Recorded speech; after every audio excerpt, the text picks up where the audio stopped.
I'm happy to have you here. Thank you. And I appreciate that you're first guest in our show. When have you last been to Berlin?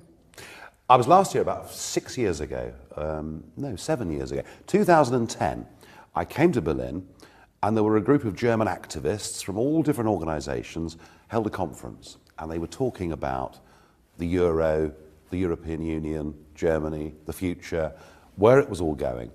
And I came and gave a speech here, and I said that what Germany really needed was a Eurosceptic political movement, not just one that wrote papers and did blogs, but one that actually contested elections. And I said that people around Europe who are concerned about the direction of the project and what it means for democracy and for the whole concept of nation state need not feel alone, because there's lots of us in every country feeling like it. So that was my last visit to Berlin. 7 years ago. 7 years ago. So high time to come back.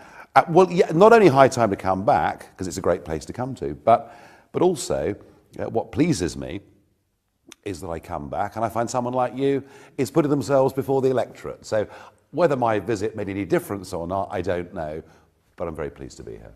Thanks a lot. So what we learned from you is that there is a Brexit now. There wouldn't have been any Brexit without UKIP. There wouldn't have been any UKIP without you. So one can say you're responsible for Brexit. Oh, I'm responsible for many things. I mean, according to Hillary Clinton, I'm responsible for Donald Trump as well. Climate change. What do you blame everything on me, really? No, I mean, look, you know, I was in business for 20 years. You know, I was never, ever going to be in politics. I was in business for 20 years. I was in the metals industry. So there are very few places in the Ruhr and the Rhineland that I didn't visit at some point over those 20 years. So I know all about business in Europe, and I think there's no question that the interlinkages that we've built up since 1945 right across Europe, you know, where we've got rid of barriers to trade and money can flow more freely, I think all of that's been to the good, and I think in many ways it's bettered the lives of tens of millions of people. And I never ever came at this from, you know, an anti-European perspective. I mean, I've worked for French companies, married a girl that came from Hamburg. I mean, you know, I'm not anti-European, and I get very upset when people try to say this. But, and I do feel this today more strongly than ever, what might have started out as a very good idea, post-war reconciliation, and you know, they're the roots of the project. That if people sit down together and break bread together and trade together, they're going to become friendlier. Well, yeah, absolutely. And you know, nobody in their right minds could think that wasn't a good idea. But now what you've got is you've got Brussels. You've got an organisation full of tens of thousands of people earning far too much money with the best pensions in the world. And this has become about them. It's no longer about reconciliation between countries, and it certainly isn't about the well-being of ordinary people. You've been fighting for something like 17 years within the European Parliament to achieve what you achieved. You were basically fighting the world. So what is the source of your strength? What is giving you the energy? Goodness only knows. A touch of madness, perhaps. I don't know. It's funny, isn't it? You can embark upon something in life and everyone tells you you're wrong, you're crazy, you're mad, you'll never succeed. And it sort of makes you more determined. I think in my case, just perhaps, as a sort of personal answer to the question, you know, I mean, I survived a massive road traffic accident, was very lucky to survive. I had a very serious illness, and I came out of an aeroplane crash, which, if I look today at the footage, I think, well, how on earth did I get out of that? I think perhaps sometimes when you have, you know, really extraordinary experiences like that, you kind of think, you know what? I don't really care what people think anymore. I'm just going to do it. I think this is what must be the case. Otherwise, you would not survive politically or physically. As you've been going that way the whole time in one direction, has there been a moment where you really doubted that you would succeed? No. Not 1 minute? No. Never. Never. Do you know, I took the view from early on that whatever was said in Westminster, in London, whatever was said in the national press, people who drink in my pub in my village in Kent don't think like that. And I could see 25 years ago there was a complete divide between what ordinary people wanted out of this and what the political class wanted out of this. And the sort of, if you like, the test bed for me was something called the exchange rate mechanism. And we joined the exchange rate mechanism in 1990, and that was stage 2 of monetary union, stage 3 being joining the euro. Yeah. So we pegged, effectively what we did is we pegged our currency to the Deutschmark. Now, I'd done enough business in Germany to realize that the British economies and German economies are totally different. Yours more based on manufacturing, ours more based on service. Ours more based on global trade, yours far more heavily based on continental trade. Or trade with UK. Well, as it turns out, and we'll come to that in a minute, I'm sure. And I could see that if you peg two currencies to each other with countries that operate at different stages of the economic cycle. So I predicted in 1990 it would be a disaster. And here we are. But funny, isn't it? In a way, thank goodness, we did join the exchange rate mechanism, because if we hadn't had that horrible lesson, we too would have been part of the euro as well. Okay, let's come to Brexit and the European Union. Imagine yourself being responsible for putting reforms to the European Union and handed over the power by Juncker or whomever. How would you reform the European Union, if ever? No. There are no reforms. There are no reforms. If you could design them. There are no reforms. This is what we know. I'm a veteran. You've just started in this. I've been watching this rise for 2.5 decades. There was a moment that the European Union could have reformed. And it was when the former French president, Giscard d'Estaing, had his constitutional convention to decide what was the future of the European project. Because, you know, Mitterrand, Kohl and Delors had pushed it towards this direction of more political unification, the euro and everything else. But the big moment to decide, you know, 2002-3, when they were sitting down deciding what's the future of Europe. And this will surprise you, really surprise you. I said that this is the one opportunity you've got to democratize the European project, to try and build a relationship between it and the ordinary voters in the country. They decided, no, we want none of that. We will stick with the Monnet method, as it's known, namely, and I think it's very important that people understand this, every single European law it gets proposed by an unelected European Commission who cannot be removed. Incredible, isn't it? Yeah, that we've gone backwards that far. So that was the moment that it could have been reformed. It wasn't reformed. And if you listen to what is being said today by Juncker, by Tajani from the European Parliament, by Tusk from the European Council, and indeed Merkel, Macron, what they're all arguing for is deeper centralisation and taking yet more power out of the hands of the individuals. And I think that to argue that it can be reformed, frankly, it's like offering someone fool's gold. You know, it's a very glittery, lovely idea, but it isn't going to happen. And that was why, for us, faced with the end, in the end, faced with that choice, we chose Brexit. You chose Brexit a year ago, so that was the referendum date, basically the 23rd of June. Oh, yes. So it's over a year ago. To be known forever after as Independence Day. As Independence Day, absolutely. Thank you, we're grateful for that. And what is the situation at the moment, 1 year after? How would you comment on that? You know, what does Brexit really mean? What is the UK saying with Brexit? Very simply, we're saying we do not wish to be part of political union, but we are more than happy to have close trade relationships, to have reciprocal agreements, to have student exchanges, to tackle cross-border crime, pollution, all of those things. You know, we want to be a very responsible next-door neighbour. I know there's a bit of water between us, but you know, we're still relatively close, and we want to be a responsible neighbour. We want to play a full role with our European friends. You know, we do. And logic says that the European Union should recognise a sovereign democratic will of the British people and respect it. They don't.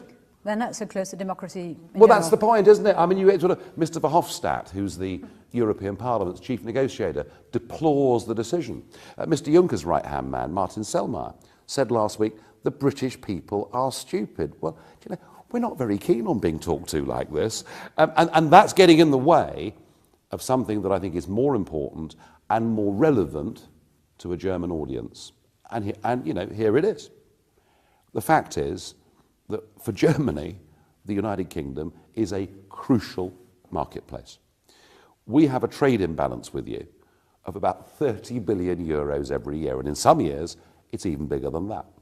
There are 1.3 million jobs in Germany directly related to products that are sold into the British marketplace. So this stuff kind of matters. Where Brexit goes from here matters to people working in Bavaria, in the German car industry, or whatever it may be.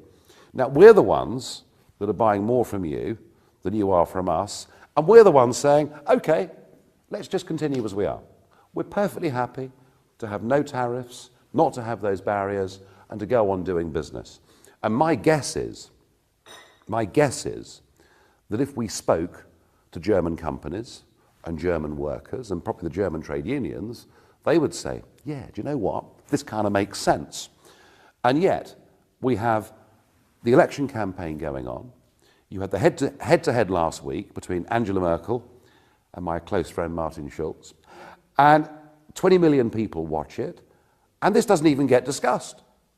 So there is a real issue here, and I think there is sort of almost a conspiracy of silence amongst the two front contenders in Germany over this issue. You know, they'd rather not be embarrassed about the European dimension in this campaign. But ultimately, Germany is the biggest, strongest country in Europe, and Merkel, without doubt, with the most influential voice of any member state. She could, I assume she's going to be re-elected, she could do something on behalf of the whole of Europe and make Germany very popular. Make Germany great again. Well...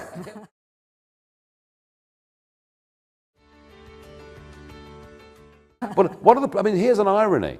Here's an irony that Germany's worked so hard since 1945 to build up a good relationship, and yet now it's actually being resented, as you know, by the Greeks and the Italians, and there's a big north-south problem in Europe. But if Germany could be seen to be the champion of jobs in Europe and to point out that Barnier, Juncker, Tajani, Verhofstadt, these are the people standing in the way of a sensible trade deal, then I think if my visit can do two things: one, to show some personal support for you, which is why I'm here, but two, to at least get some debate going. That will be something. That would be something. Let's shift a little bit to Germany and look towards Germany. What is the German impact for Brexit? Or could put the question in the other way, what has the migration issue been influenced, or how has the migration influenced the Brexit decision? As we all know, that Merkel is responsible for that one. Do you know something? I was with a guy called David Blunkett the other day. He was the British Home Secretary during the Tony Blair years, and I was with Blunkett and we were talking, and Blunkett said, Nigel, he said, in the Brexit campaign, he said, I think Mrs. Merkel was your greatest ally. And I think what the British saw was Merkel making a decision of historically bad proportions and, frankly, wholly irresponsible. I mean, whichever way you look at what Merkel did, it was wholly irresponsible. Firstly, in terms of how can that sheer number of people coming into a country, how can you hope to integrate them? It's going to take, 10 years, 20 years, I don't know. But also in terms of terrorism. When ISIS say they're going to use these routes to put the bad guys into Europe, but when they say it, we kind of probably ought to believe what they're saying. So I think the Brits saw this and said, we're outside Schengen, we've got some degree of short-term protection, but ultimately all these people coming in will all get European passports one day. And then they're in. And then they're in. And I think it was a major factor. It was a major factor in terms of Brexit, was Merkel's mistake. So this is why you're very grateful for Merkel, more than we are. In a very ironic way. In a very ironic way, yes. I mean, look, no one doubts. I don't doubt, in many ways, there is a large degree of economic competence and surety about Merkel. During the crisis, back in 2008, the reason that Germany rose to become the strongest force in the European project is that, frankly, the people that were running it, and in those days it was people like Mr. Barroso, the former Portuguese communist, they were so low caliber that she did rise through that and showed, in a crisis, a degree of economic surety.